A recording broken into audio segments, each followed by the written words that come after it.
सभी को नमस्कार। जय हिंद, जय भारत, वंदे मातरम। आज अपना जो टॉपिक है उस टॉपिक का नाम रहेगा शैक्षिक प्रबंधन या विद्यालय प्रबंधन। वही शैक्षिक प्रबंधन है, वही विद्यालय प्रबंधन है। और ये टॉपिक ग्रेड फर्स्ट में भी है और ग्रेड थर्ड में भी है, शैक्षिक परिदृश्य में भी है। तो पहले तो अपनी सामान्य सी बात करेंगे शैक्षिक प्रबंधन या विद्यालय प्रबंधन को लेकर के, और फिर उसको हम नोट करेंगे। शैक्षिक ओब्लिक विद्यालय प्रबंधन, शैक्षिक ओब्लिक विद्यालय प्रबंधन, बात करेंगे इस टॉपिक की। तो पहले बात करेंगे प्रबंधन की। प्रबंधन को हम क्या कह सकते हैं? किसी भी चीज को व्यवस्थित रूप प्रदान करना, व्यवस्थित करना ही प्रबंधन है। किसी भी चीज को व्यवस्थित रूप प्रदान कर देते हैं या किसी भी बिखरे हुए सामान को व्यवस्थित करेंगे तो वही चीज प्रबंधन के नाम से जानी जाएगी। और यहाँ शैक्षिक प्रबंधन है तो शिक्षा को प्रबंधित करना है, विद्यालय प्रबंधन है तो विद्यालय को प्रबंधित करना है। तो प्रबंधन का अर्थ किससे होता है? किसी भी विषय वस्तु को उचित ढंग से सुव्यवस्थित रूप प्रदान करना ही प्रबंधन है। यहां तक बात समझ में आई। अगर अब हमें पूछा जाए कि औपचारिक रूप से प्रबंधन का प्रारंभ कहां से माना जाता है, तो औपचारिक रूप से प्रबंधन का प्रारंभ है वो इंग्लैंड की औद्योगिक क्रांति से माना जाता है। दोबारा सुने, औपचारिक रूप से प्रबंधन का प्रारंभ इंग्लैंड की औद्योगिक क्रांति से माना जाता है। ये तो प्रबंधन था। लेकिन अगर पूछा जाए कि शैक्षिक प्रबंधन का प्रारंभ कहां से माना जाता है, तो जो शैक्षिक प्रबंधन है, शैक्षिक प्रबंधन का प्रारंभ माना जाता है अमेरिका से। शैक्षिक प्रबंधन को किस देश के साथ जोड़ा जाएगा? तो अमेरिका के साथ में जोड़ा जाएगा। उसके बाद देखें, प्रबंधन की प्रारंभिक अवस्था को किसके साथ जोड़ा जाता है? तो जो प्रबंधन है, प्रबंधन की प्रारंभिक अवस्था को 19वीं शताब्दी में एफ.डब्ल्यू. टेलर के साथ जोड़ा जाता है। क्यों जोड़ा जाता है? क्योंकि एफ.डब्ल्यू. टेलर ने वैज्ञानिक प्रबंधन सिद्धांत का प्रतिपादन किया है।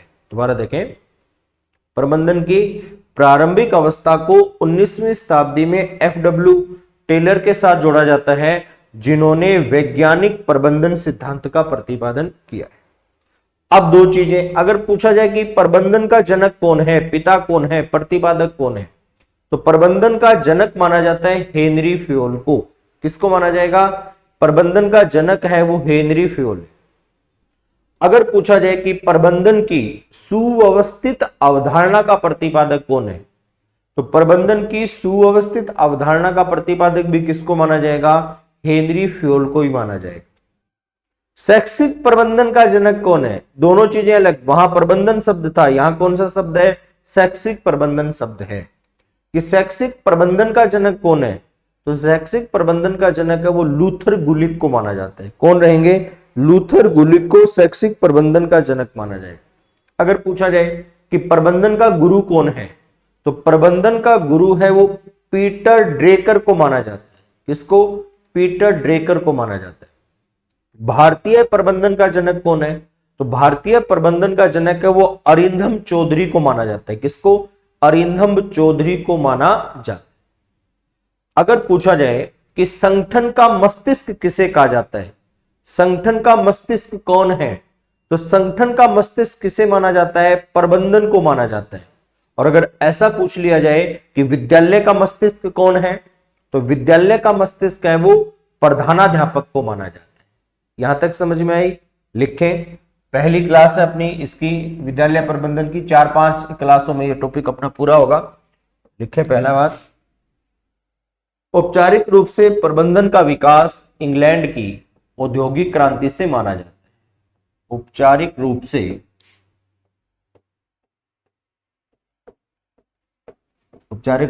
प्रबंधन का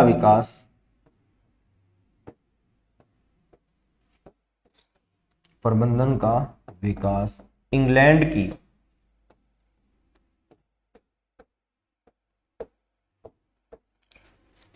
औद्योगिक क्रांति से माना जाता है।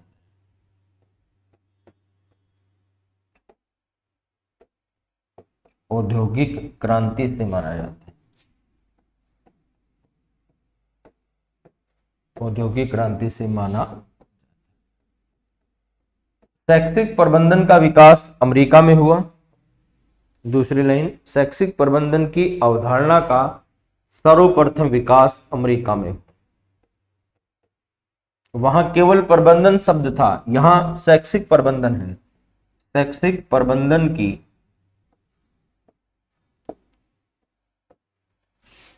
अवधारणा का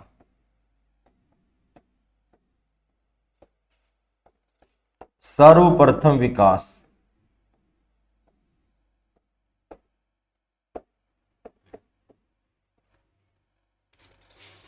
अमेरिका में हुआ।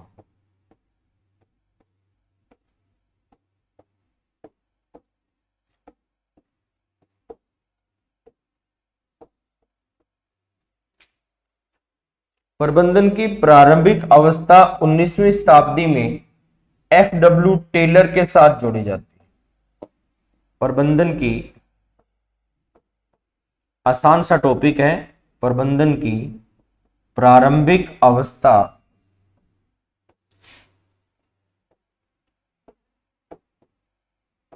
19वीं शताब्दी में 19वीं शताब्दी में एफ.डब्ल्यू. टेलर के साथ जोड़ी जाती है। एफ.डब्ल्यू. टेलर के साथ जोड़ी जाती है।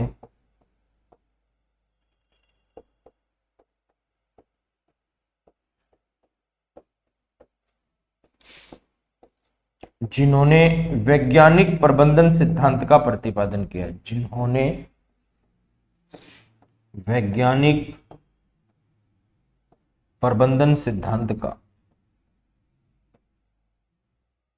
वैज्ञानिक प्रबंधन सिद्धांत का प्रतिपादन किया।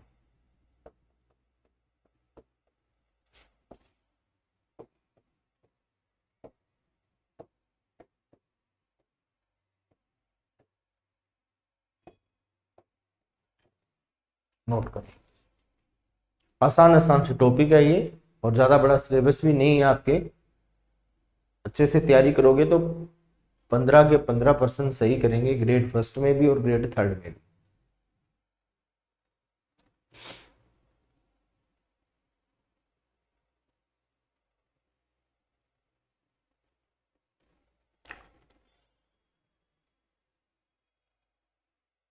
नोट किया, चलें आगे।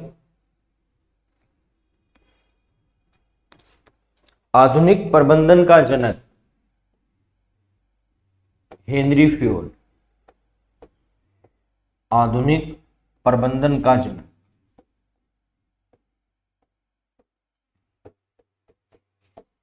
आधुनिक प्रबंधन का जनक कौन रहेगा? हेनरी फ्योल रहे। शैक्षिक प्रबंधन का जनक कौन रहेगा? लूथर गुलिक।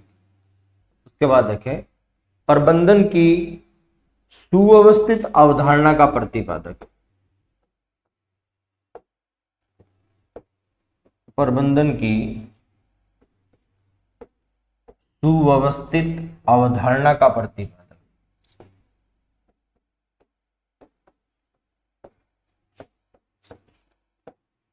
प्रबंधन की सुव्यवस्थित अवधारणा का प्रतिपादक भी कौन रहेगा? हेनरी फ्योल रहेगा। Henry Fayol. ये सारे छोटे छोटे चीजें जो आपको याद रखनी है, जहां से पेपर में हमें प्रश्न पूछे जाते हैं। शैक्षिक प्रबंधन का जनक लूथर गुलिक। शैक्षिक प्रबंधन का जनक, और शैक्षिक प्रबंधन का जनक कौन रहेगा? लूथर गुलिक रहे। लूथर गुलिक है वो शैक्षिक प्रबंधन का जनक रहे। प्रबंधन का गुरु कौन है? Peter Drucker. प्रबंधन का गुरु, प्रबंधन का गुरु किसे माना जाएगा? पीटर ड्रेकर को माना जाएगा।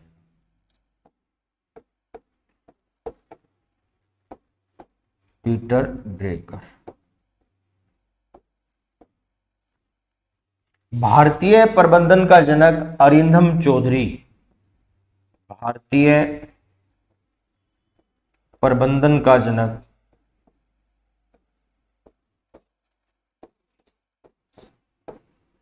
भारतीय प्रबंधन का जनक कौन रहेगा? अरिंदम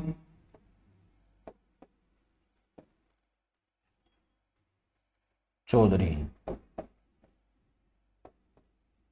अरिंदम चौधरी।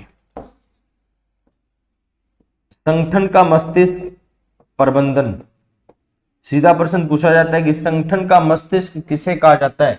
तो संगठन का मस्तिष्क है वो प्रबंधन को कहा जाता है। संगठन का मस्तिष्क कौन हो जाएगा? प्रबंधन हो जाएगा।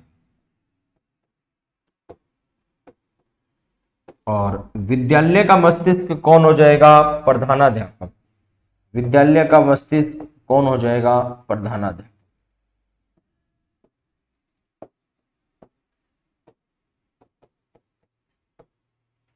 विद्यालय का मस्तिष्क कौन हो जाएगा? प्रधानाध्यापक हो जाएगा। ये रहेगा, नोट करें।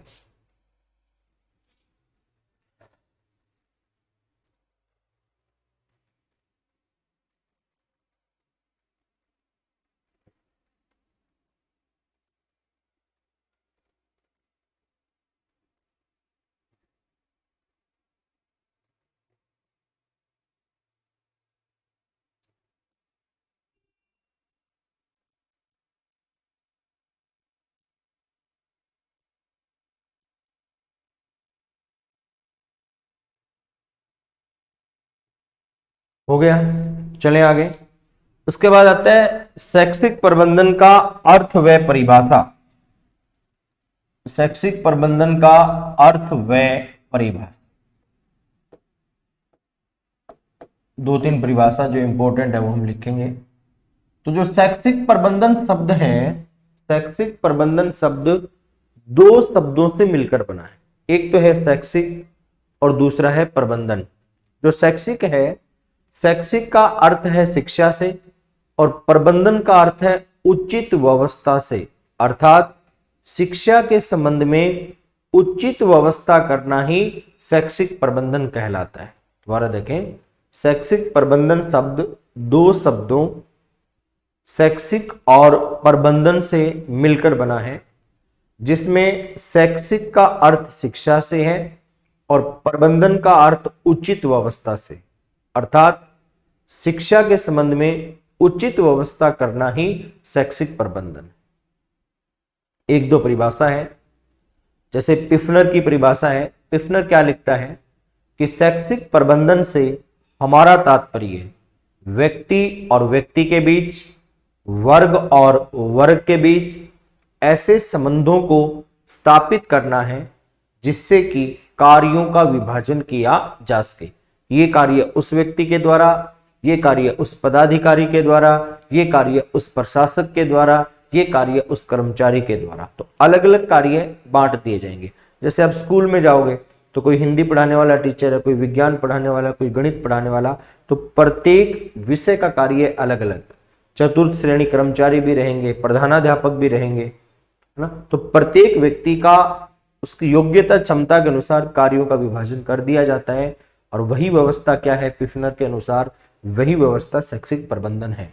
तो देखिए पिफनर क्या लिखता है कि शैक्षिक प्रबंधन से हमारा तात्पर्य व्यक्ति और व्यक्ति के बीच, वर्ग और वर्ग के बीच ऐसे संबंधों को स्थापित करना है जिससे कि कार्यों का स्पष्ट विभाजन किया जा सके। उसके बाद है डिमोक। डिमोक क्या लिखता है? डिमोक लिखता है कि शैक्षिक प्रबंधन में मानवीय संसाधनों का अधिकतम उचित उपयोग किया जाता है ना। शैक्षिक प्रबंधन में मानवीय संसाधनों का अधिकतम उचित उपयोग किया जाता है जिससे कि विद्यालय के पूर्व निर्धारित उद्देश्यों को या लक्ष्यों को प्राप्त किया जा सके। बस जहां मानवीय संसाधनों का अधिकतम उचित प्रयोग है वो परिभाषा किसकी रहेगी? डिमोक की रहेगी। उसके बाद आता है Robert N Hilkert. Robert N हिलकर्ट की परिभाषा छोटी है लेकिन इंपॉर्टेंट है। रॉबर्ट एन हिलकर्ट क्या लिखता है कि प्रबंधन के क्षेत्र में कला और विज्ञान दोनों एक ही सिक्के के दो पहलू। प्रबंधन के क्षेत्र में कला और विज्ञान दोनों एक ही सिक्के के दो पहलू है। उसके बाद एलन की परिभाषा है। एलन क्या लिखता है? प्रबंधन वह कार्य है जो किसी प्रबंधक के द्वारा किया जाता है। प्रबंधन वह कार्य है, शैक्षिक प्रबंधन वह कार्य है जो किसी प्रबंधक के द्वारा किया जाता है। समझ गए? लिखें, लिखो। शैक्षिक प्रबंधन शब्द दो शब्दों, शैक्षिक प्रबंधन शब्द दो शब्दों, शैक्षिक और प्रबंधन से मिलकर बना है। दो शब्दों, शैक्षिक और प्रबंधन से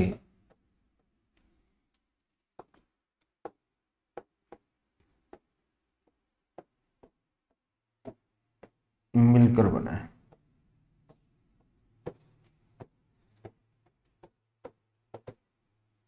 जिसमें शैक्षिक का अर्थ शिक्षा से है, जिसमें शैक्षिक का अर्थ शिक्षा से है,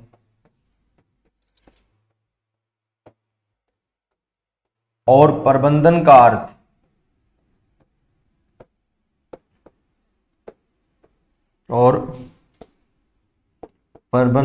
अर्थ उचित व्यवस्था से, उचित व्यवस्था से। अर्थात शिक्षा के संबंध में उचित व्यवस्था करना ही शैक्षिक प्रबंधन है। अर्थात शिक्षा के संबंध में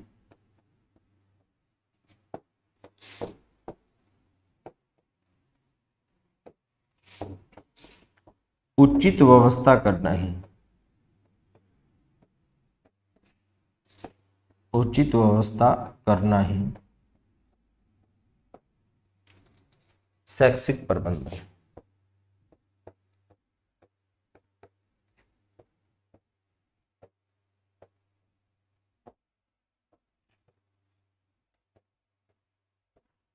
उसके बाद एक दो परिभाषा लिखे हैं, नोट करें इसे।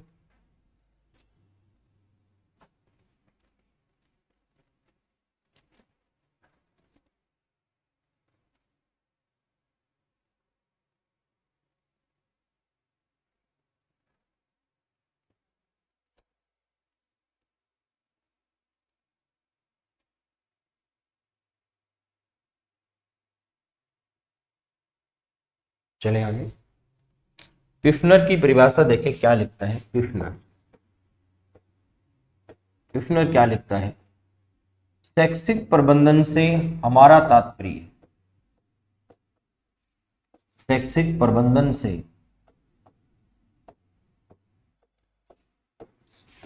हमारा तात्पर्य व्यक्ति और व्यक्ति के बीच, व्यक्ति और व्यक्ति के बीच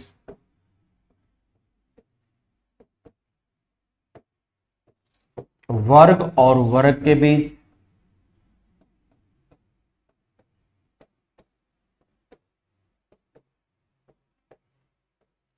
ऐसे संबंधों को स्थापित करना है,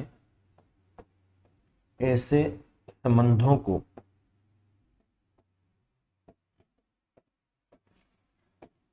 स्थापित करना है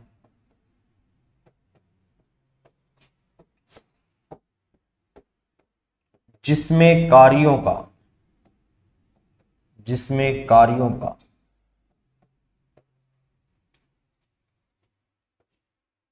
स्पष्ट विभाजन किया जा सके, कार्यों का स्पष्ट विभाजन किया जा सके, स्पष्ट विभाजन किया जा सके। ये तो परिभाषा किसकी है? पिफनर की। रॉबर्ट एन हिलकर्ट, इंपॉर्टेंट परिभाषा है, छोटी परिभाषा है हिलकर्ट की, लेकिन इंपॉर्टेंट परिभाषा है। Robert N Hilkert, Robert N Hilkert. प्रबंधन के क्षेत्र में कला और विज्ञान दोनों एक ही सिक्के के दो पहलू हैं। प्रबंधन के क्षेत्र में, प्रबंधन के क्षेत्र में कला और विज्ञान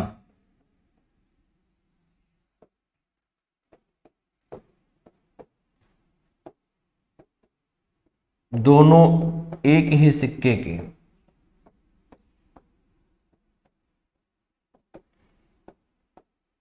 दोनों एक ही सिक्के के दो पहलू हैं, एक ही सिक्के के दो पहलू। इंपॉर्टेंट परिभाषा है रॉबर्ट एन हिलकर्ट।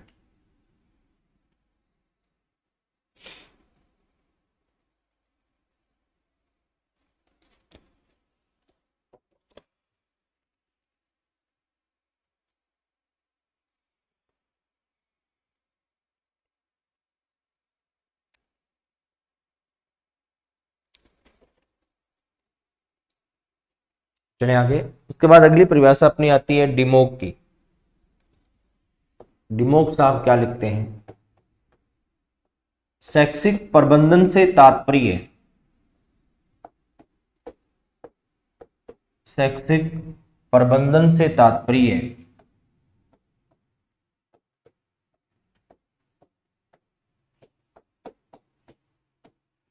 मानवीय संसाधनों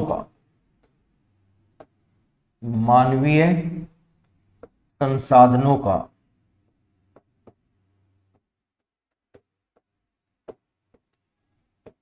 अधिकतम उचित उपयोग करना है। अधिकतम उचित उपयोग करना है जिससे कि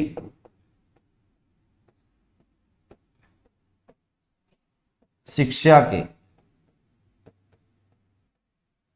पूर्व निर्धारित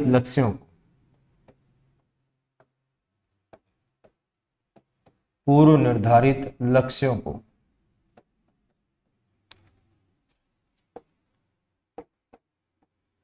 प्राप्त किया जा सके।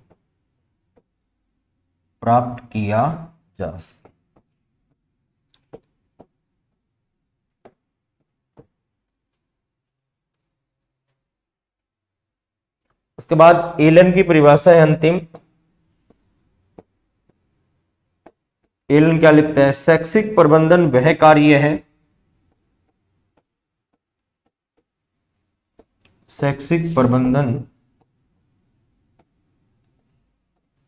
कार्य है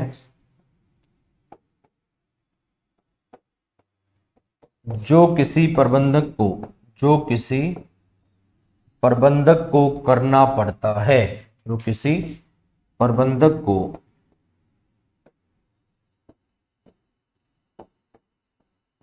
पड़ता है।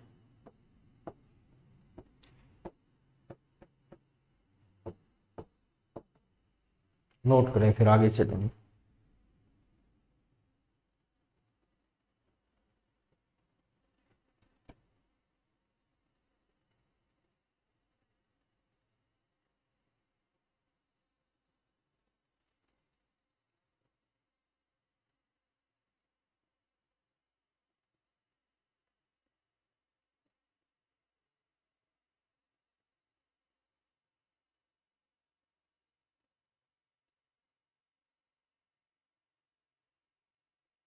हो गया।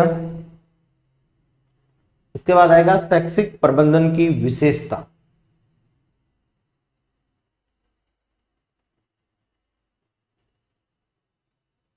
उसके बाद लिखें शैक्षिक प्रबंधन की विशेषता।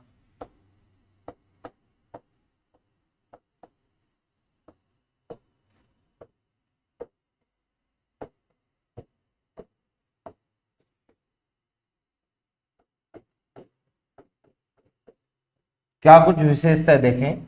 शैक्षिक प्रबंधन की पहली विशेषता रहेगी कि शैक्षिक प्रबंधन है ये कला और विज्ञान दोनों हैं।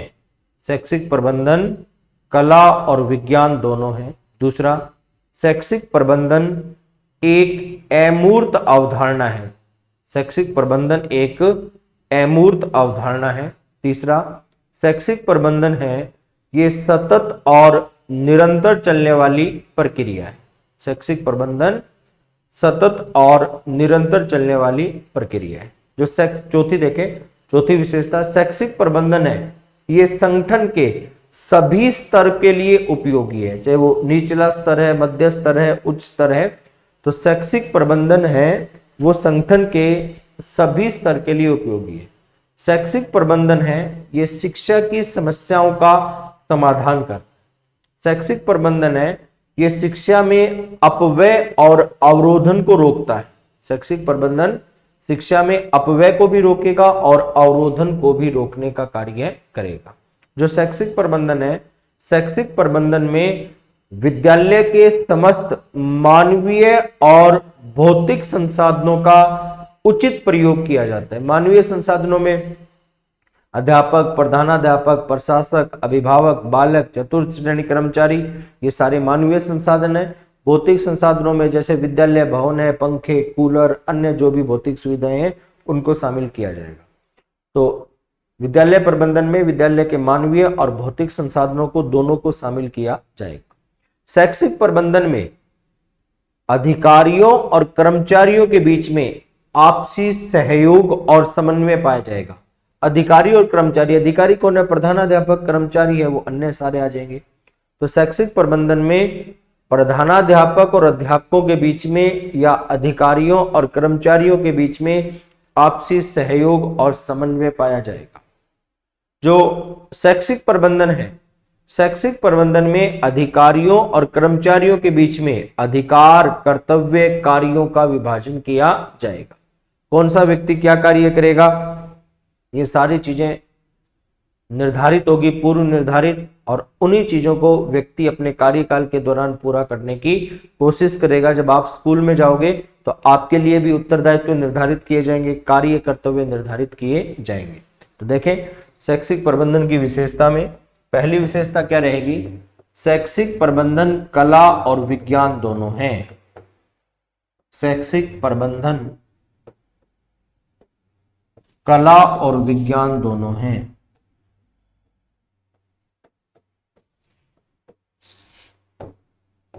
कला और विज्ञान दोनों। दूसरा देखें, शैक्षिक प्रबंधन सतत और निरंतर चलने वाली प्रक्रिया है, हमेशा चलेगी। शैक्षिक प्रबंधन सतत और निरंतर चलने वाली प्रक्रिया है, निरंतर चलने वाली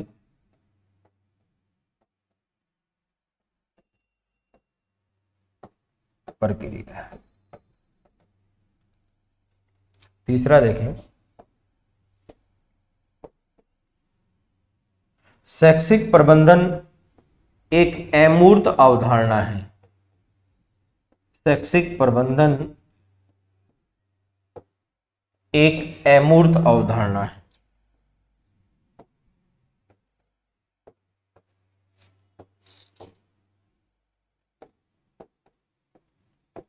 शैक्षिक प्रबंधन है ये एक अमूर्त अवधारणा है। चौथा, शैक्षिक प्रबंधन शिक्षा की समस्याओं का समाधान करता है। शैक्षिक प्रबंधन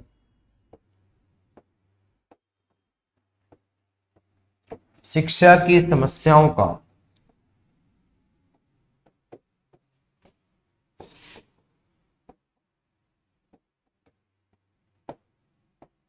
समाधान करता है।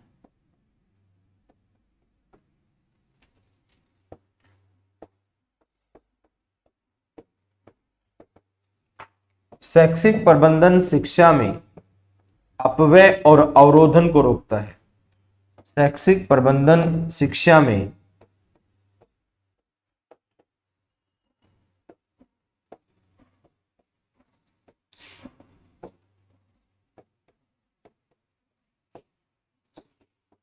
अपव्यय और अवरोधन को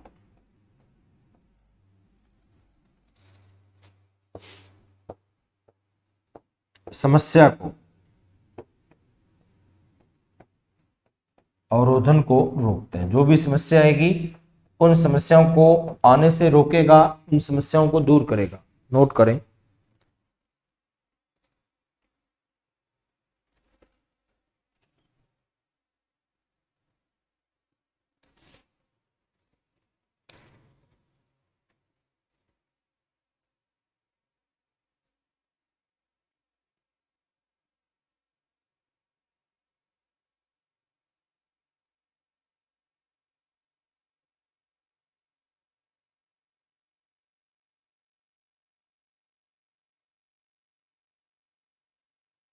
चलें आगे।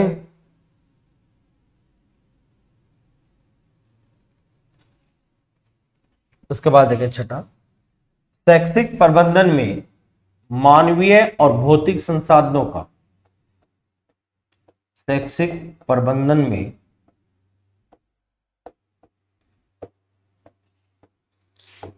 मानवीय और भौतिक संसाधनों का, मानवीय और भौतिक संसाधनों का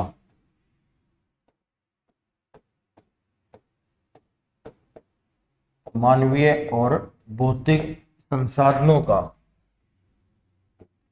अधिकतम उचित उपयोग किया जाता है, अधिकतम उचित उपयोग किया जाता है, अधिकतम उचित उपयोग किया जाता है।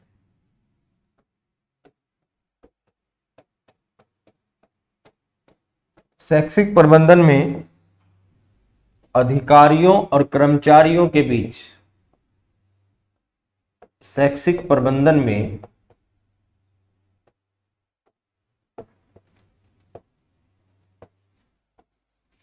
अधिकारियों और कर्मचारियों के बीच,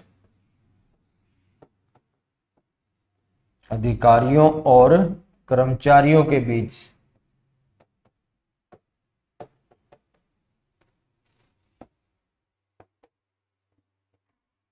आपसी सहयोग,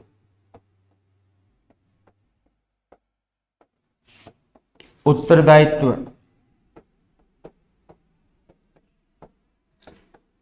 और कार्यों का विभाजन पाया जाता है, और कार्यों का विभाजन पाया जाता है, विभाजन पाया जाता है।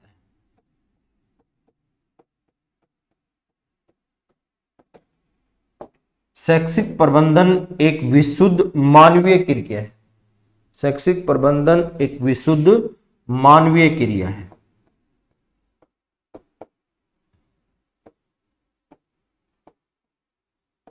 शैक्षिक प्रबंधन एक विशुद्ध मानवीय क्रिया है।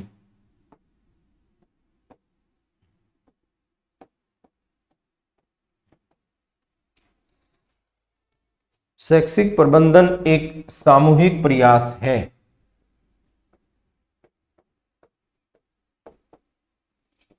शैक्षिक प्रबंधन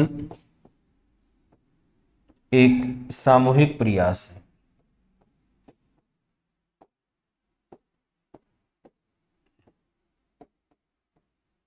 शैक्षिक प्रबंधन एक सामूहिक प्रयास है। शैक्षिक प्रबंधन संगठन के सभी स्तर के लिए आवश्यक है। शैक्षिक प्रबंधन संगठन के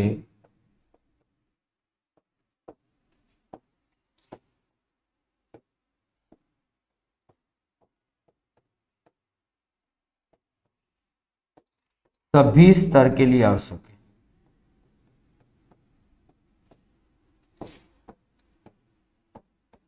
जरूरी है। तो ये कुछ शैक्षिक प्रबंधन की विशेषता रहेगी, नोट करें।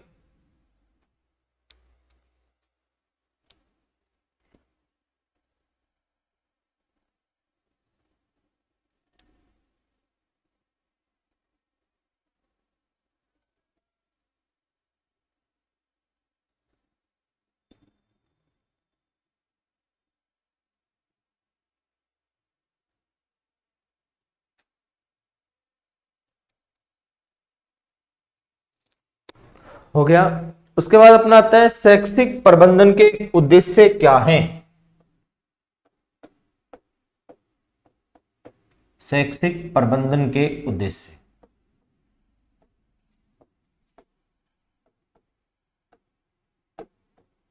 दो चार छोटे छोटे उद्देश्य हैं। कौन कौन से उद्देश्य हैं? पहला उद्देश्य है बालक को शिक्षण अधिगम के लिए उचित वातावरण प्रदान करना। विद्यालय में ऐसी व्यवस्था हो, शांतिपूर्ण व्यवस्था हो, लोकतांत्रिक व्यवस्था हो, जहां बालक स्वयं कार्य करे और स्वयं कार्य करके ज्ञान को प्राप्त करे।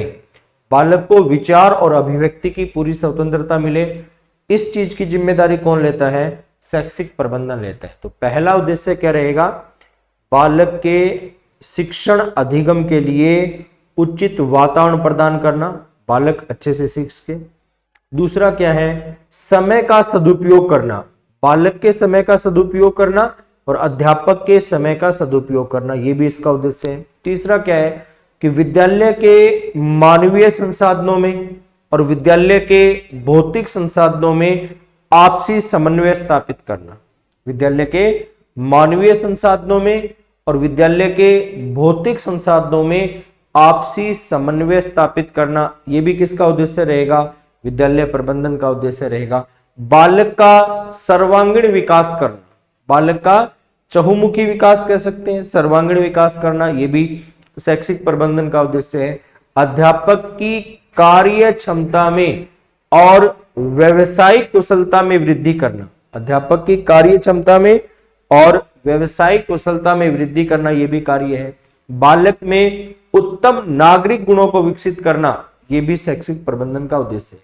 तो कुल मिलाकर के हम ऐसा कह सकते हैं कि एक बालक के व्यवहार में, शिक्षण अधिगम प्रक्रिया में जो भी वांछित परिवर्तन करना है, उससे संबंधित जितनी भी गतिविधियां और क्रियाकलाप है, वे सारे के सारे शैक्षिक प्रबंधन के उद्देश्यों में शामिल किए जाएंगे। तो पहला लिखें, शैक्षिक प्रबंधन के उद्देश्यों में पहला अपना उद्देश्य रहेगा बालक को शिक्षण अधिगम के लिए अच्छा वातावरण उपलब्ध करवाना, बालक को शिक्षण अधिगम के लिए,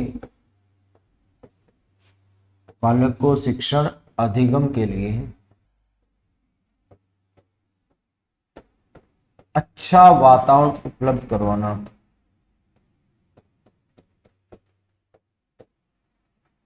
अच्छा वातावरण उपलब्ध करवाना।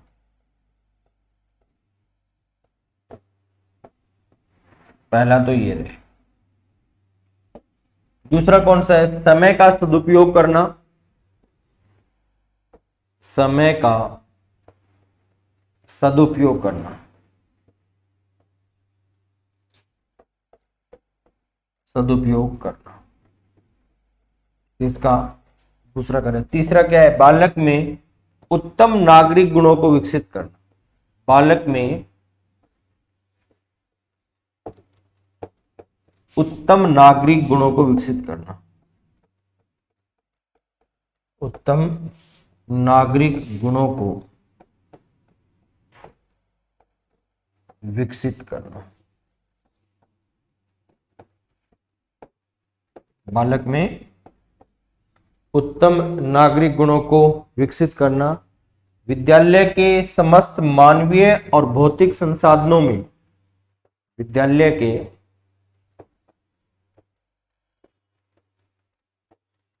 समस्त मानवीय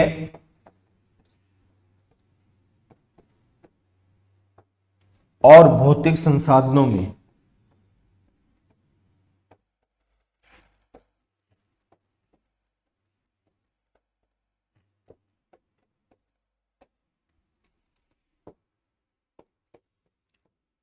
आपसी समन्वय स्थापित करना, आपसी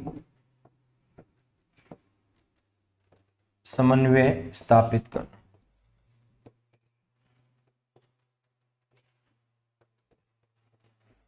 आपसी समन्वय स्थापित करना। अध्यापक की कार्य क्षमता और व्यवसायिक कुशलता में वृद्धि करना, अंतिम कौन सा है?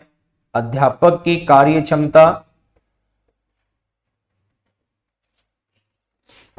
अध्यापक की कार्य क्षमता और व्यवसायिक कुशलता में वृद्धि करना, और व्यवसायिक कुशलता में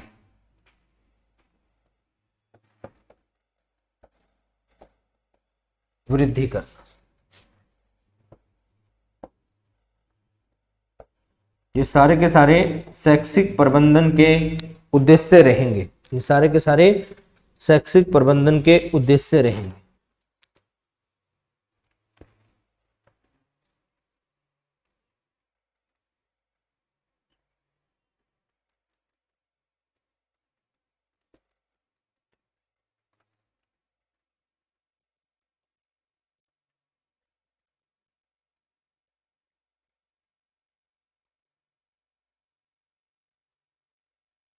चले आगे।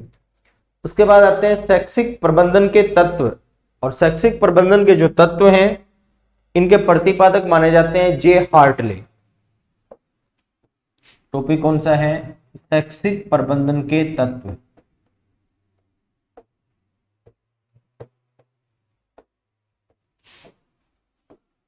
जो शैक्षिक प्रबंधन के तत्व हैं इनके प्रतिपादक कौन है? जे हार्टले।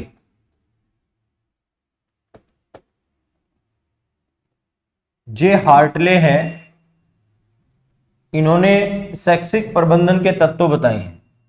और जे हार्टले ने शैक्षिक प्रबंधन के तत्वों को 3 भागों में बांट दिया। और ये 3 भाग कौन कौन से हैं? एक तो है अदा, इनपुट, इनपुट कह सकते हैं अदा। एक है प्रक्रिया, प्रोसेस, एक है प्रक्रिया प्रोसेस, एक है आउटपुट, प्रधा। अदा, प्रक्रिया और प्रधा, ये 3 चीजें हैं। अब इनमें कौन कौन सी चीजों को शामिल करना है वो मैं आपको बता देता हूं। जो अदा है इसमें क्या क्या चीजें शामिल रहेगी, प्रक्रिया में कौन कौन सी चीजें शामिल है और प्रधा में कौन कौन सी। अदा के अंतर्गत जैसे विद्यालय भवन, खेल का मैदान, फर्नीचर, प्रशासक, प्रधानाध्यापक, अध्यापक, बालक, शिक्षण अधिगम के नवाचार, शिक्षण सहायक सामग्री, वे सारी के सारी किससे संबंधित रहेगी? अदा से संबंधित रहेगी। प्रक्रिया के अंतर्गत किसको शामिल किया जाएगा? जैसे वित्तीय व्यवस्था को शामिल किया जाएगा, कार्मिक को शामिल किया जाएगा, कार्यालय को शामिल किया जाएगा, वो प्रक्रिया में शामिल है। प्रदा के अंतर्गत कौन कौन सी है? प्रदा के अंतर्गत प्रबंधन की उपलब्धियों को शामिल किया जाएगा। प्रबंधन की उपलब्धियां, अभिरुचि, अभिवृत्ति, अभिक्षमता, संचार, है ना, इन सभी चीजों को संचार को तो प्रक्रिया में शामिल किया जाएगा। अभिवृत्ति, अभिरुचि, शैक्षिक उपलब्धियां, वो सारी की सारी प्रदा में शामिल होगी। संचार किस में है? प्रक्रिया में शामिल होगा। गलती से बता दिया। प्रदा देखें, अदा में देखें कौन कौन सा है? विद्यालय भवन, विद्यालय भवन, खेल का मैदान, खेल का मैदान, प्रशासक, प्रधानाध्यापक, शिक्षण के नवाचार, शिक्षण के नवाचार, शिक्षण सहायक सामग्री, शिक्षण सहायक सामग्री, शिक्षण सहायक सामग्री, विद्यार्थी, अध्यापक, विद्यार्थी, अध्यापक, ये सारे के सारे किससे संबंधित रहेंगे? ये सारे के सारे प्रक्रिया से संबंधित रहेंगे। इधर अदा से संबंधित रहेंगे। इधर देखिए प्रक्रिया में वित्तीय व्यवस्था, वित्तीय व्यवस्था, क्रय विक्रय, क्या खरीदा है क्या बेचा है ना, क्रय विक्रय, कार्यालय, कार्मिक और संचार, ये सारी की सारी चीजें किससे संबंधित रहेगी? प्रक्रिया से संबंधित रहेगी। पर्दा में देखें प्रबंधकीय उपलब्धियां, प्रबंधकीय उपलब्धियां, प्रबंधकीय नियंत्रण, प्रबंधकीय नियंत्रण, अभिरुचि, अभिवृत्ति, अभिवृत्ति, अभिरुचि, अभिक्षमता, ये सारी की सारी चीजें इससे संबंधित रहेगी। ये सारी की सारी चीजें प्रदा से संबंधित रहेगी। और ये बताया किसने है? जे हार्टले ने बताई है। जे हार्टले ने ऐसा बताया है। इसके बाद अपनी दूसरी क्लास का टॉपिक रहेगा शैक्षिक प्रबंधन के कार्य। शैक्षिक प्रबंधन के कार्य, शैक्षिक प्रबंधन के अंतर्गत किन किन कार्यों को शामिल किया जाएगा, पोस्ट कोर, विचारधारा है और है, ये सारी चीजें अगली क्लास में। अभी के लिए इतना ही। शैक्षिक प्रबंधन के कार्य आगे से शुरू करेंगे दूसरी क्लास में। जय हिंद, जय भारत, वंदे मातरम।